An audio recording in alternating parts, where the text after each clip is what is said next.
Amaru getting assaulted. What the fuck is Twitch doing over there? The security does fuck all. You know, she gets a guy come up to her, kiss her unconsensually, you know, in the face.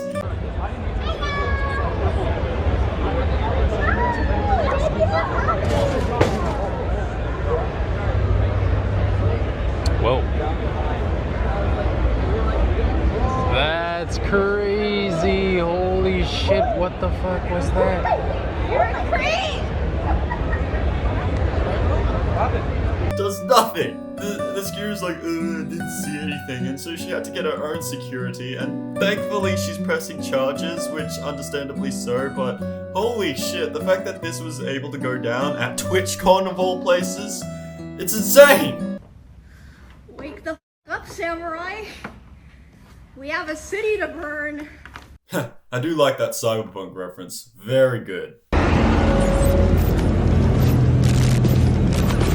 Wake the f up, samurai. We have a city to burn.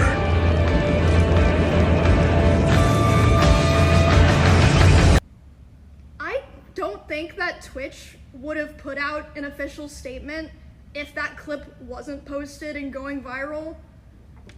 And even after the fact that that clip was posted and going viral, as far as I know, the other people who had meet and greets today were not reached out to ask if they wanted extra security or if they even wanted to cancel their meet and greet. Like, maybe some people were, but I know for a fact Extra Emily wasn't. My personal manager made sure that she had extra security. No one reached out to her. Don't know about everyone, but I know that for a fact. Ooh, a meet and greet. This is getting interesting.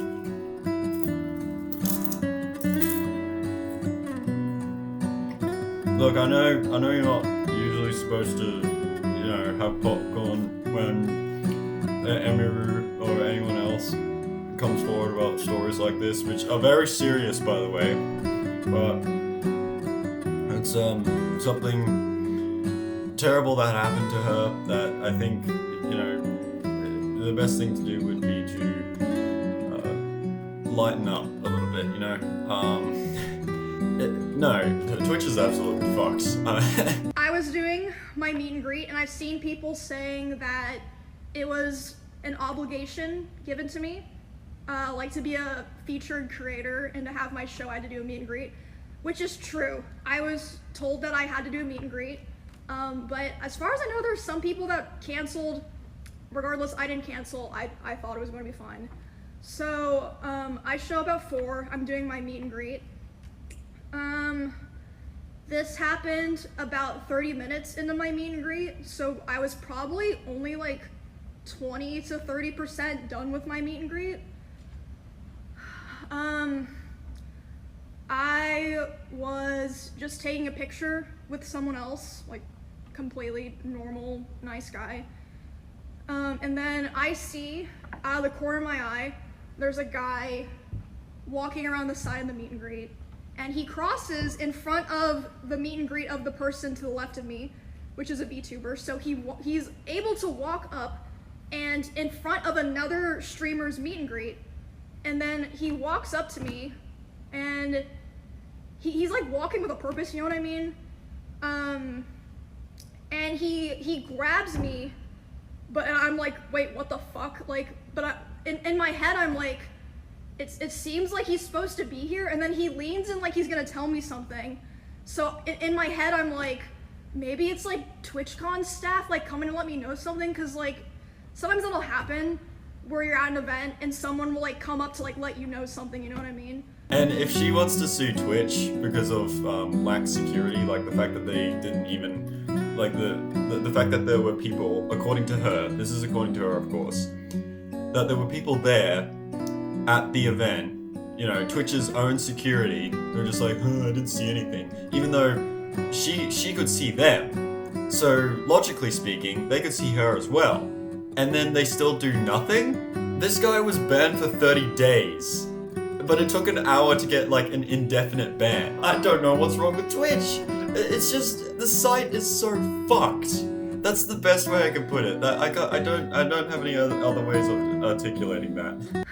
My manager and Bonnie moved me to the back, and they're like hugging me and being like, do you want to finish your meet and greet, basically. And I was back there for like a minute, and I was like, you know what, like I want to finish it because like of all these people here that, you know, they're just nice, normal people.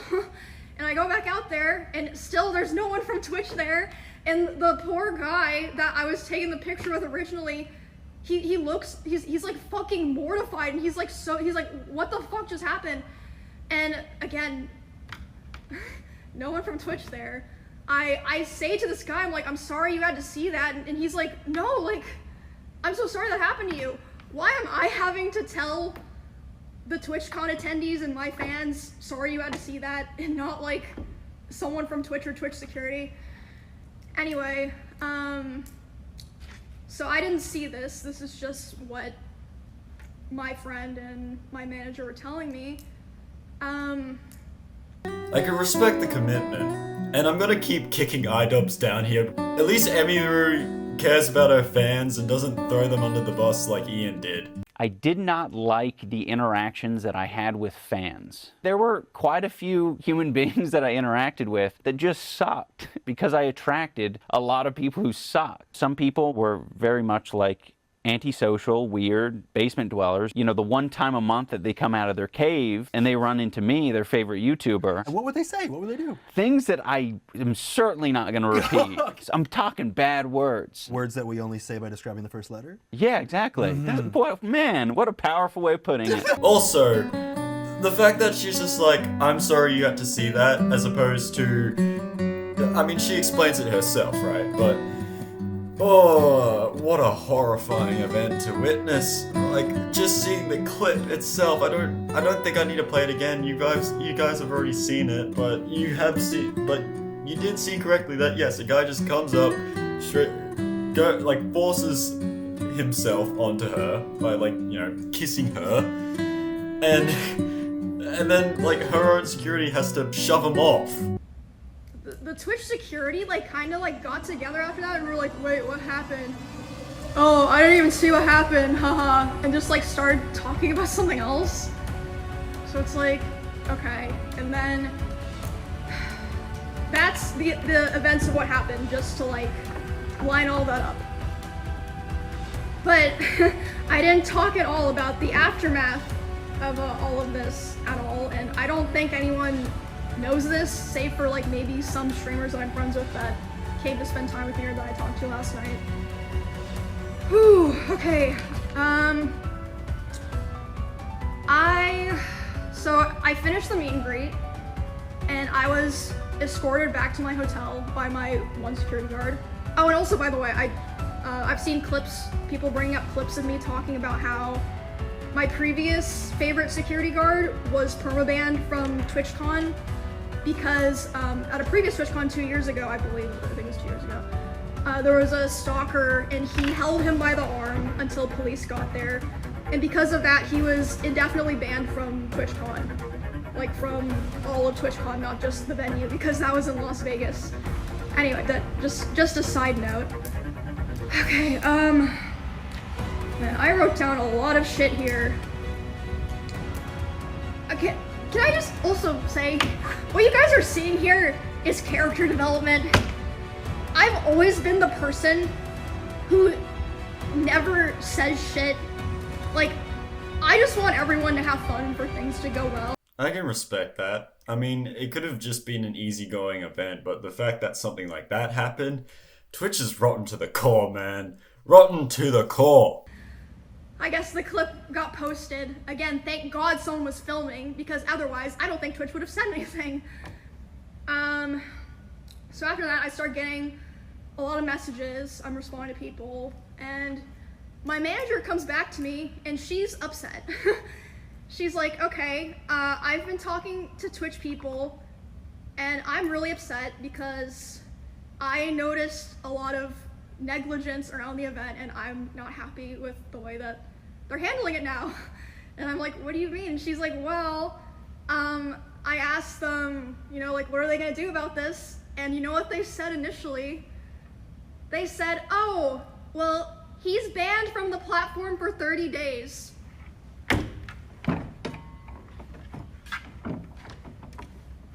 I like how she leans over the table like that. It's the equivalent of, this base has no defenses because no one would be stupid enough to attack. What? And then she's obviously like, hello? Like, that needs to be indefinite. What the fuck are you talking about? Also, that's like nothing to do with anything. No one gives a fuck if he's banned on Twitch or not. Like, we're talking about the convention here. So they change it to indefinite. Takes an hour for that to happen, by the way. These two people are the head of security for Amazon and the head of risk for Twitch.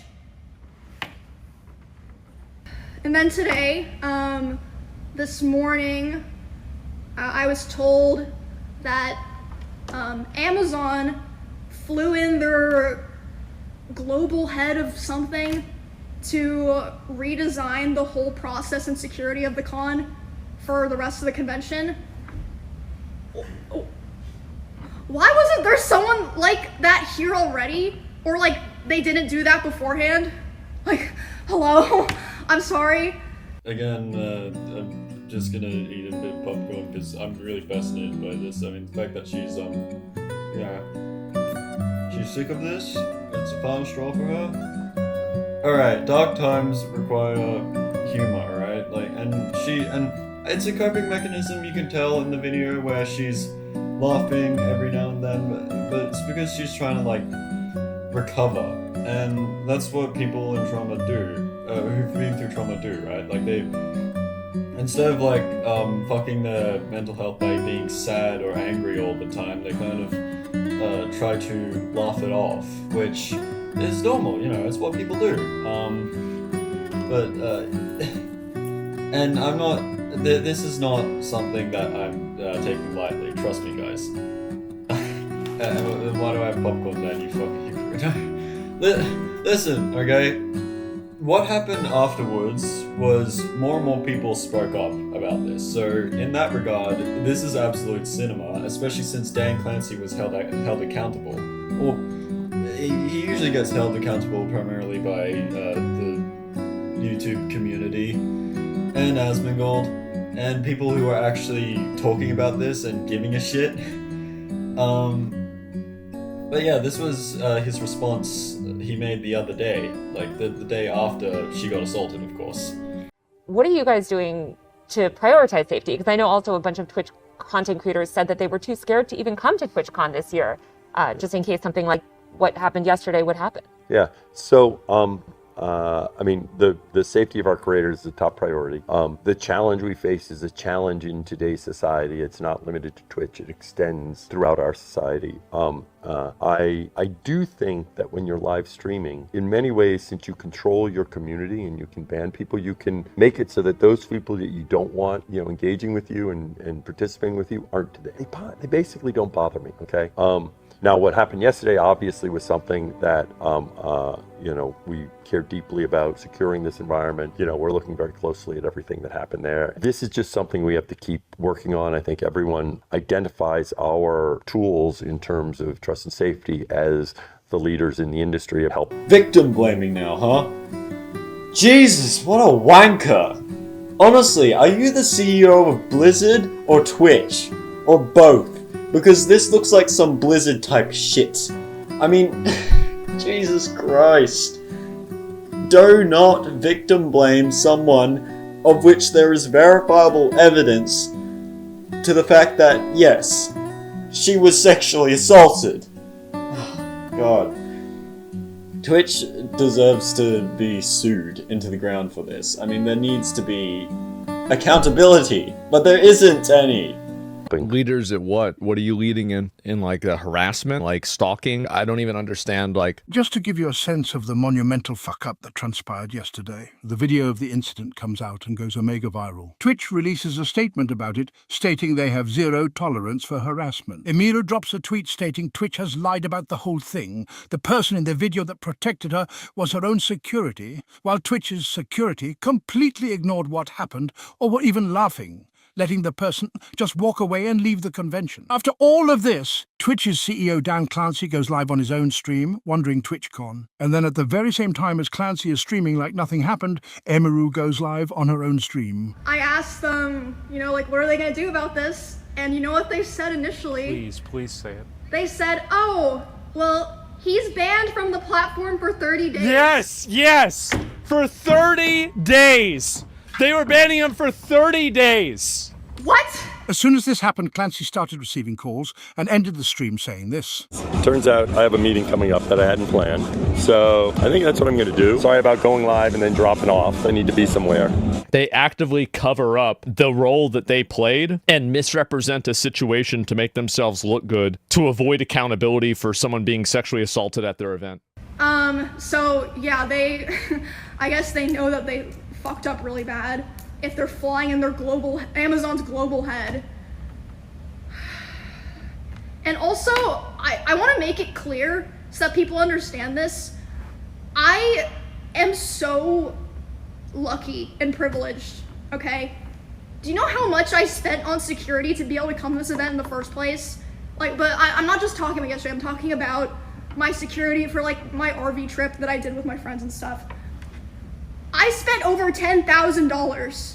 She's actually right, She was lucky because she could afford security detail, but what about the people who can't? That's horrifying to think about. I wouldn't want to go. I mean, it's not gonna happen to me. It's very unlikely that it's gonna happen to me because, I'm a guy. Although, Asmongold did mention that he had 2 guy friends that were sexually assaulted too, but it's just never reported because, men.